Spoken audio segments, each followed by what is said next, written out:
Corona के बढ़ते graph और अस्पतालों में ऑक्सीजन के साथ दवाओं की किल्लत पर सुप्रीम कोर्ट सख्त हो गया है। सुप्रीम कोर्ट ने स्वतः ही संज्ञान लेते हुए केंद्र सरकार को नोटिस भेजा है। कोर्ट ने केंद्र से पूछा कि उनके पास कोविड-19 से निपटने के लिए क्या नेशनल प्लान है। कोर्ट ने हरीश साल्वे को न्याय मित्र भी नियुक्त किया है।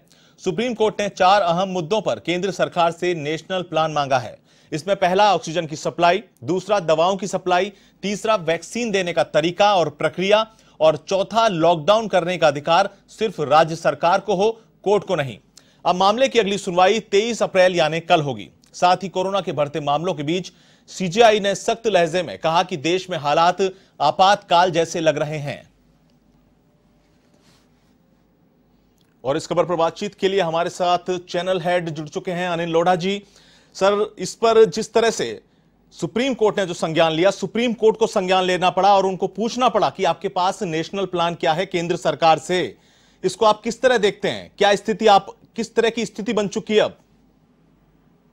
4 दिन पहले इसी सुप्रीम कोर्ट ने जी इलाहाबाद हाई कोर्ट की उस आदेश पर स्टे दिया था जिस आदेश में यूपी के 5 कोरोना पीड़ित शहरों में लॉकडाउन लगाने के लिए कहा गया था। जी उसको रोकने के बाद जब हालात और देश के बिगड़ते हुए दिखे हैं जी और केंद्र सरकार में बैठे हुए लोग अपनी पार्टी के चुनाव प्रचार में पूरी तरह बंगाल में व्यस्त हैं जी, ये सब देखने के बाद जब कई राज्यों से ऑक्सीजन के लिए आवाज आ रही है कि ऑक्सीजन नहीं मिल रही, कई जगहों से आ रहा है रेमडेसिविर इंजेक्शन गायब है और उसकी ब्लैक मार्केटिंग हो रही है जी, और जो वैक्सीन की अलग अलग दरें आई है 1 तारीख से जी, नौजवानों को लगेगा 18 साल से 45 साल के बीच वालों को, लेकिन पैसे से लगेगा जी। ये 3-4 बातें ऐसी है जिनको लेकर देश में ऊहापोह की स्थिति है और ये महामारी जिस तरह बढ़ रही है, लाखों की संख्या में मरीज आ रहे हैं प्रतिदिन नए और मरने वालों की संख्या भी काफी ज्यादा बढ़ती जा रही है जी। राजस्थान के हालात भी हम देख रहे हैं जी। तो लॉकडाउन करने का अधिकार भी केंद्र ने अपने हाथ में रख रखा है कि राज्य सरकार लॉकडाउन लागू नहीं कर सकती, पाबंदियां जरूर लागू कर सकती है। उन पाबंदियों का कितना असर हो रहा है हमें देखने को मिल रहा है। जी बिल्कुल। बाजार में लोगों की आवाजाही जारी है, बिल्कुल सर, उद्योग चल रहे हैं, कई रोजी रोटी का संकट देख करके रियायतें दे दी गई है, शराब की दुकानें खोल दी गई है जी। इन सब की परिस्थिति को देखते हुए जब तक चैन नहीं तोड़ी जाएगी कोरोना की जी, तब तक कोरोना रुकेगा नहीं और चैन तोड़ने के लिए लॉकडाउन जरूरी है या पूरी तरह लोगों का आत्मानुशासन जरूरी है जी। जन अनुशासन पखवाड़ा राजस्थान में भले ही कहा गया, लेकिन कौन सा जन इस अनुशासन को मान रहा है देखने को मिल रहा है जी। तो इन सारे हालात को लेकर सुप्रीम कोर्ट ने आज 4 सूत्रीय बातें पूछी है जी।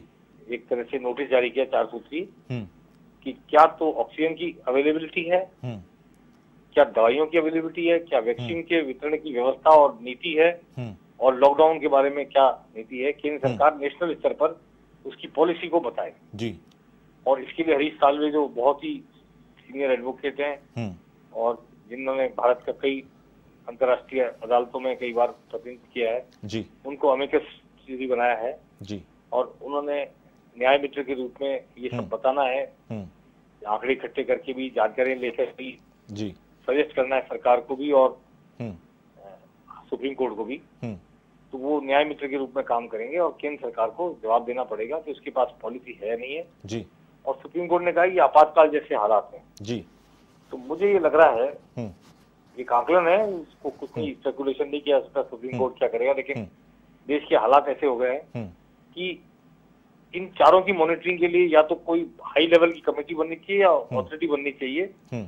ऑक्सीजन को लेकर राज्यों में आपस में लूटमार मची हुई है। आज दिल्ली सरकार ने आरोप लगाया जी केजरीवाल ने कि हरियाणा सरकार ने उनकी ऑक्सीजन रोक ली, पानीपत में उनको टैंकर नहीं आने दे रहे, यूपी सरकार ऑक्सीजन के टैंकर नहीं आने दे रही, उनकी हिस्से की नहीं मिल रही है, जगह जगह ऑक्सीजन की कमी से लोग मर रहे हैं जी। तो वो ऑक्सीजन का वितरण कई जगह आरोप लग रहा है कि बीजेपी जो सरकार है स्टेट की वहां पर दवाओं की उपलब्धता, वैक्सीन की उपलब्धता, ऑक्सीजन की उपलब्धता अलग तरह की है और जहाँ गैर बीजेपी सरकार में अलग तरह की है। इन सब की मॉनिटरिंग के लिए एक बड़े लेवल पर सुप्रीम कोर्ट कोई कमेटी बना सकता है रिटायर्ड सुप्रीम कोर्ट जज की अध्यक्षता में या कोई और अथॉरिटी बना सकता है जिससे कि देश में सब चीजें रेगुलेट हो और जहां जहां लॉकडाउन के हालात हो जाए वहां लॉकडाउन की परमिशन दी जाए और इसमें राजनीतिक हस्तक्षेप नहीं हो या राजनीति ना हो, राजनीति होने का आरोप भी ना लगे। इस वक्त मानवता को बचाना है, देशवासियों के हित में काम करना है।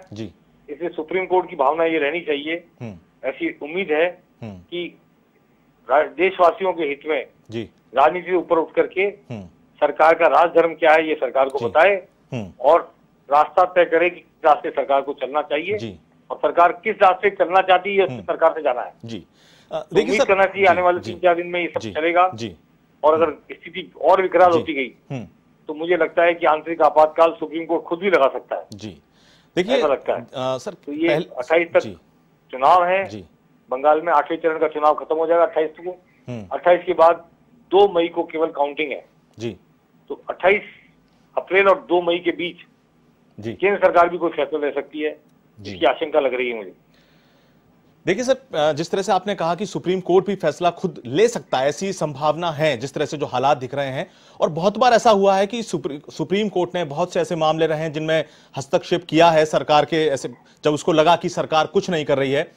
अब जब प्रधानमंत्री ने भी बैठक ली, उसमें उन्होंने ऑक्सीजन के हालातों पर चर्चा की। प्रधानमंत्री पर जब रैलियों को लेकर भी कई सवालिया निशान लगे कि जब हिंदुस्तान में इस तरह की स्थिति बनी हुई है, लोग कोरोना से मर रहे हैं और केंद्र सरकार बीजेपी पर खासतौर पर कि वो चुनावों में लगी हुई है। अब प्रधानमंत्री ने इस पर संज्ञान भी लिया और अब जो आगे की रैलियां हैं उनको रद्द भी किया गया है। जी देखिए विचित्र स्थिति है, देश भर में लोग मर रहे हैं जी, हाहाकार मचा हुआ है और पश्चिम बंगाल में बड़ी बड़ी रैलियां हो रही है। लोग बिना मास्क के रैलियों में आ रहे हैं, कोई उन्हें रोक नहीं रहा, कोई टोक नहीं रहा, कोई जुर्माना नहीं हो रहा, कोई केस दर्ज नहीं हो रहा।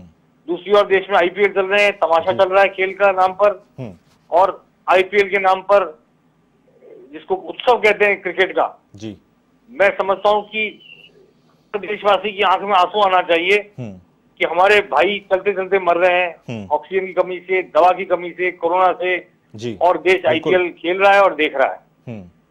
ये कैसी उत्सववादिता है, इस पर सवालिया निशान।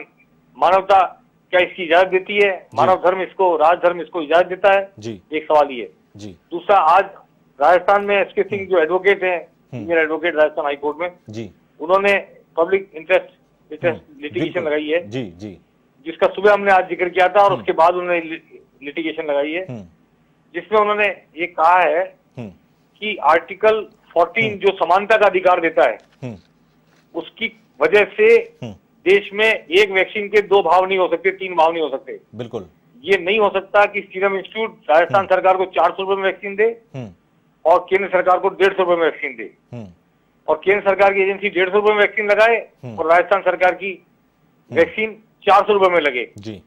ये भेदभाव नहीं किया जा सकता। समानता का अधिकार है, मौलिक अधिकार, उसके तहत ये उल्लंघन है मौलिक अधिकार का। और इसके अलावा ये भी नहीं संभव है कानून के हिसाब से कि 18 साल से 45 साल के बीच में पैसे से वैक्सीन लगे और 45 साल से ऊपर वालों को मुफ्त में वैक्सीन लगे जी। तो ये जो उम्र के हिसाब से भेदभाव नहीं हो सकता, राज्य सरकार केंद्र सरकार के बीच में भेदभाव नहीं हो सकता। ये स्पष्ट तौर पर मूल अधिकार का उल्लंघन है जो संविधान में अनुच्छेद 14 में हमारे भारतवासियों को मिला हुआ है जी। इस पर आज राजस्थान हाईकोर्ट में एक PIL लगी है जी। उम्मीद करनी चाहिए कि राजस्थान हाईकोर्ट भी अगले 1-2 दिन में इस पर सुनवाई करेगा जी, और इस संबंध में भी जनता के लार्जर इंटरेस्ट में, देश के लार्जर इंटरेस्ट में कोई आदेश पारित होगा, ये उम्मीद करनी चाहिए जी। तो ये बहुत सारी विकट स्थितियां एक साथ पैदा हो गई हैं, राज्यों और केंद्र के बीच मुठभेड़ होने की स्थिति पैदा हो गई है, और राज्य आरोप लगा रहे हैं, केंद्र सफाई दे रहा है, बीजेपी लीड गवर्नमेंट जो है स्टेट्स में वहाँ अलग स्थिति है, गैर भाजपा सरकारों वाले राज्यों में अलग स्थिति है। ये विवाद खड़ा नहीं होना चाहिए, इससे हमारा संघीय ढांचा डैमेज होता है जी, और अनेकता में जो एकता का फार्मूला है उसको आहत होता है, वो उसको चोट पहुंचती है। बिल्कुल, इसलिए सुप्रीम कोर्ट का जो ये इनिशिएटिव है इसको जुडिशियल एक्टिविज्म कहते हैं जी।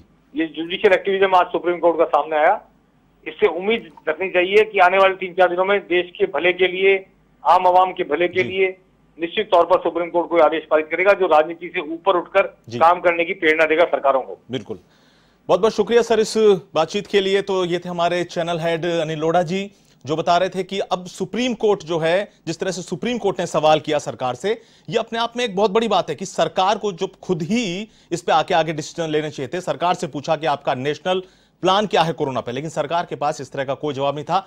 अब आने वाले समय में सुप्रीम कोर्ट जब कल सुनवाई होगी तो उसमें क्या आता है निकल के, किस तरह से सुप्रीम कोर्ट इस समस्या को, ये जो आपातकाल है, ये जो आपातकाल की संज्ञा दी सुप्रीम कोर्ट ने, इसको किस तरह से हल किया जाता है, इसको कैसे